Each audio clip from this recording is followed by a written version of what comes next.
The Sicilian Shadow, Toto Riina's Corleonesi, Bloodbath, an investigative descent into the heart of the beast.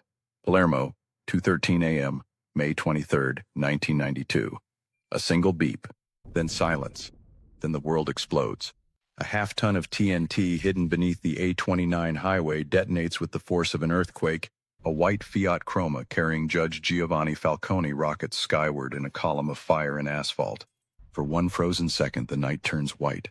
Then the car slams back to earth, a twisted tomb. Falcone's wife, Francesca, and 3 bodyguards are already gone. The crater is 20 feet deep. The shockwave shatters windows 3 kilometers away. This was no accident. This was a declaration of war. And the man who pressed the button, a ghost? A farmer's son from Corleone, the man they called the Beast. Question number 1. How does a 5'2" peasant become the most feared man in Europe?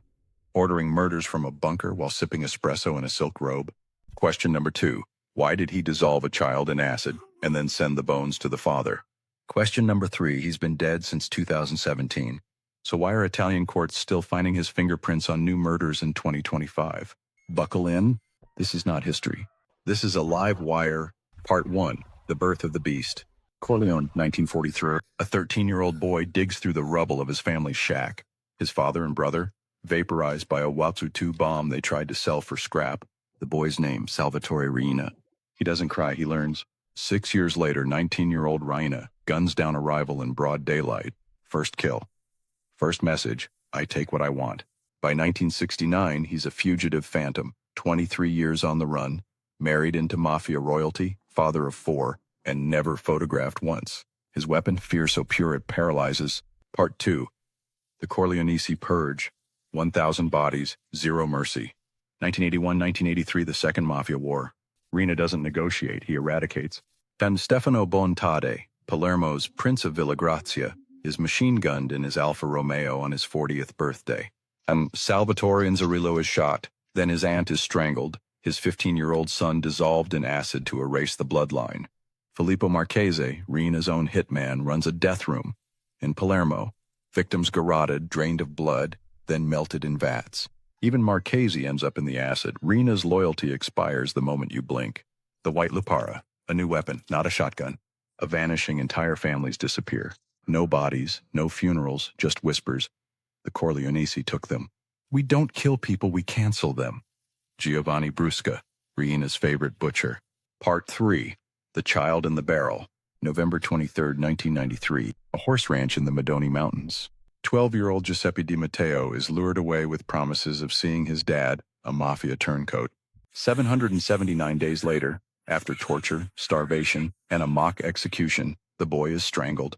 His 4-foot body is stuffed into a 55-gallon drum. Hydrochloric acid is poured in. The drum is sealed. 2 years later, the bones are mailed to the father in a plastic bag. Brusca, under oath, Riina said, "Make sure the father smells his son for the rest of his life." Halfway through this nightmare? You're not ready for what's next. Hit subscribe on YouTube, because the next upload reveals the secret 1993 tape where Riina, from prison, orders a bombing in Florence that nearly destroyed the Uffizi Gallery. Turn on notifications. You'll want to see the wiretap. It's still classified. Part 4. The War on Italy. 1992, Operation Clean Hands threatens mafia politicians. Riina's response, terror on the mainland. Capaci bombing, Falcone, 1,000 kilo TNT. Via D'Amelio, Borsellino, 100 key in a Fiat 126. The judge's mother watches from her balcony. 1990. Florence bombing, a Fiat. Fiorino packed with Semtex rips through Via de Gheorghofili. The blast kills a 9-year-old girl and her baby sister in their sleep. Rome, Milan, churches, museums, tourist buses. Riina's message, if you touch us, we burn Italy.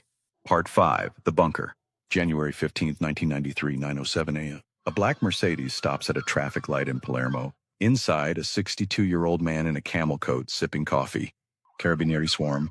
Riina doesn't resist. He smiles. Hidden behind a fake wall in his villa, $100 million in cash, gold bars, and a ledger of every corrupt politician in Sicily. The arrest is televised live. Italy celebrates. They don't know the war has just begun. Part 6. Phantom Orders from the Grave. 2017, Riina dies in a prison hospital. Comatose, tubes in every vein. 2025, February 12th, 181 arrests in Sicily. Wiretaps mention Il Capo's final list. Wednesday, March 3rd. Riina's daughter, Maria Conchetta, and her husband are caught extorting a supermarket chain. Method, classic pizza. Signature, Riina's April 2025 at Palermo courtroom. A new witness testifies. Toto spoke to me in 2023 from the cemetery. The judge demands proof.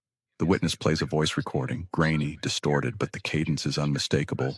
Riina's ghost is still giving orders. Final frame. Mount Etna, present day. A shepherd finds a rusted drum half buried in lava rock. Inside, a child's shoe, size 31. Acid-etched initials, GDM.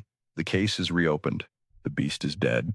But the shadow it's growing, the Sicilian shadow, doesn't end here. Next week, the secret Vatican dossier on Riina's 1993 peace offer. A nuclear bomb in Rome if the state backed down. Subscribe, ring the bell.